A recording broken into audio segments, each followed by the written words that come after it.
Sabi dito ay Ripple CTO states next big thing built into XRP ledger. Ayan. Ano nga ba ang ibig sabihin yan? Ayan. Ito po ay meron pong bagong pahayag ang Chief Technology Officer ng Ripple na si Ginoong David Schwartz. At ito po ay tungkol sa susunod na malaking bagay na naka-built in mismo sa XRP Ledger. Ayon sa kanya, ang XRP Ledger ay handang mag-evolve para masakop ang mas maraming financial use cases. Partikular na po sa pamamagitan ng smart escrows at light programmability. Ang ideya na ito ay maaaring magbigay ng mas malawak na oportunidad para kay XRP na magamit sa mas malaking saklaw ng global financial system. Kaya tayong mga traders at investors ay dapat pong maging alerto dahil ang ganitong development ay may direktang epekto sa presyo ni XRP. Ayan. Ngayon, ano nga ba ang mga pangunahing gamit ng XRP Ledger? Yan po, ang Ripple CTO na si Ginoong David Schwartz. Yan, siya po ang Chief Technology Officer para po sa mga hindi pa nakakakilala sa kanya.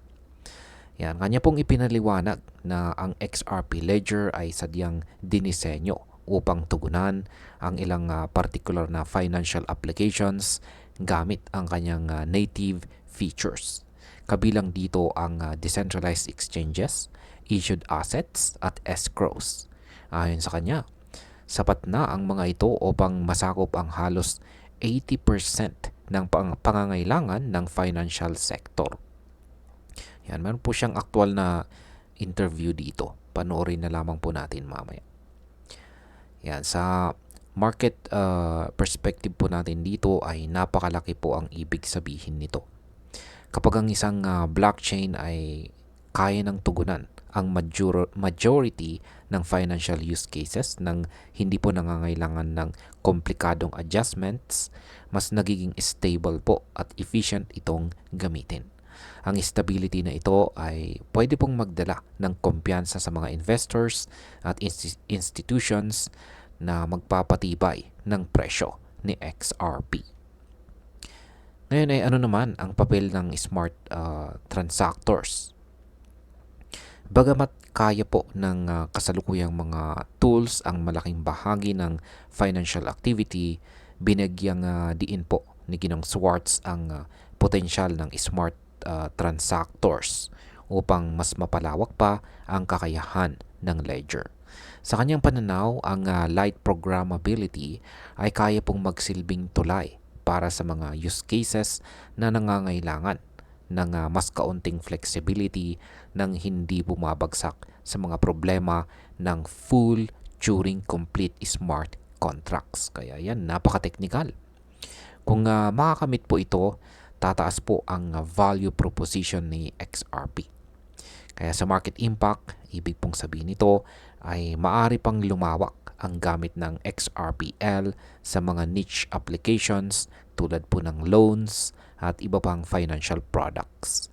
Ang paglawak po ng use cases ay natural na nagre-resulta sa mas mataas na demand para sa token na pwede pong magtulak ng presyo pataas.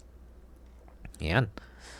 Ngayon ay bakit nga ba mahalaga ang light programmability?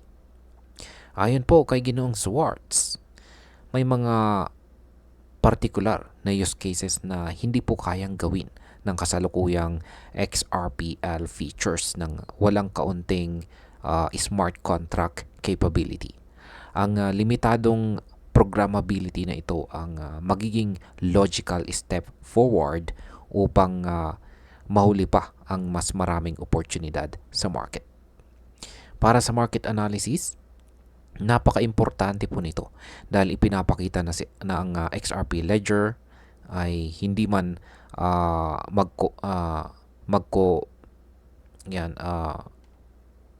hindi man makapopya sa ibang blockchain tulad po ng Ethereum, pero magkakaroon pa rin siya ng sapat na flexibility upang maging competitive. Ang ganitong balanse ay maaaring magbigay ng long-term growth para sa presyo ng XRP. Ngayon ay paano naman po nakakaapekto ang tinatawag pong trustless bridging? Ayan, trustless bridging as a key example. Isa po sa pinakamalaking punto ni Ginoong Schwartz ay ang interoperability. Binigyang diin po niya ang bridging bilang isang napakahalagang aspeto kung saan kailangan ng mas maraming flexibility. Sa kasalukuyan, ang smart transactors na walang programmability ay hindi po sapat upang suportahan ang requirements ng bridging solutions. Kung maisasama po ang light programmability, kaya nitong magbigay ng trust minimized bridging.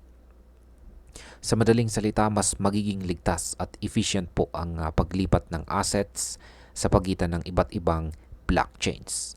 Sa market side, ito po ay magbibigay ng mas malaking adoption kay XRP dahil magiging tulay ito ng interoperability na hinahanap ng maraming mga institutional players. Kaya yan po. Masyadong napaka-technical yung paliwanag ni Ginoong Schwartz dito. Pero kung talagang medyo nalilito tayo sa kanyang technological na paliwanag rito, is sapat na po. Ayan, bilang mga investors, sapat na po na malaman natin na yung kanyang mga pinapaliwanag rito ay isa po itong malaking adoption para kay XRP dahil siya po ay magiging tulay ng interoperability na yan na rin yung gustong malaman o hinahanap ng mga institutional players. Ngayon ay paano naman po pinapanatili ng XRPL ang kanyang efficiency at saka reliability?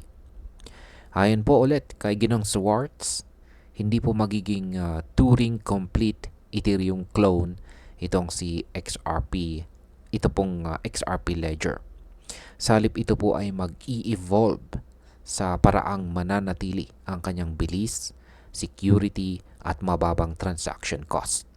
Ang limitadong programmability ay makapagbibigay po ng maraming value nang hindi po nasisira ang predictability ng system.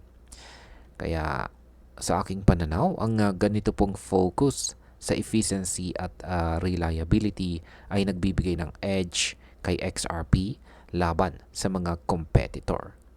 At para po sa market, ito po ay maaring mag-udyok ng mas maraming institutional adoption dahil gusto po ng mga malalaking kumpanya ang systems na predictable at saka stable.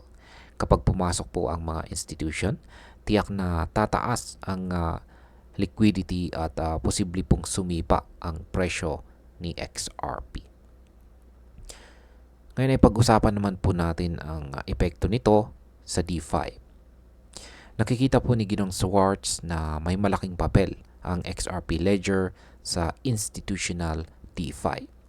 Sa pamamagitan po ng smart escrows at saka light programmability, mas mapapalawak po ang gamit ng Ledger para sa loans, escrow at saka bridging.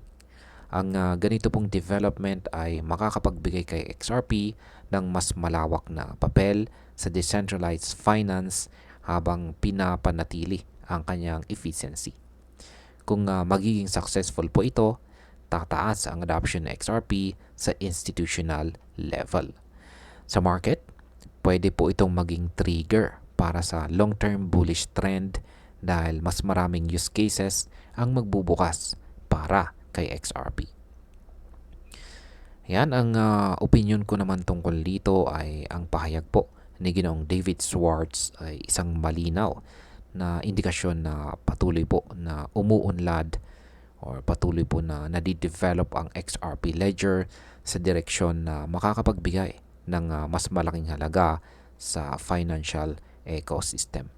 Ang kanyang focus po sa smart escrows at light programmability ay nagpapakita po na hindi kailangang maging overly complex ang blockchain para magtagumpay. Kung maipatupad po ito ng tama, makakakuha si XRP ng mas malaking adoption mula sa financial institutions at maaari pong magresulta sa malakas na pag-akyat ng kanyang presyo. Para sa atin bilang mga traders at saka investors, ito po ay magandang sinyales na si XRP ay hindi lamang po basta nakikisabay sa takbo ng market, kundi aktibong naghahanda sa mas malawak na hinaharap. Kaya tayong lahat ay dapat pong maging handa dahil maaring ito na ang susunod na malaking galaw ni XRP. Yan.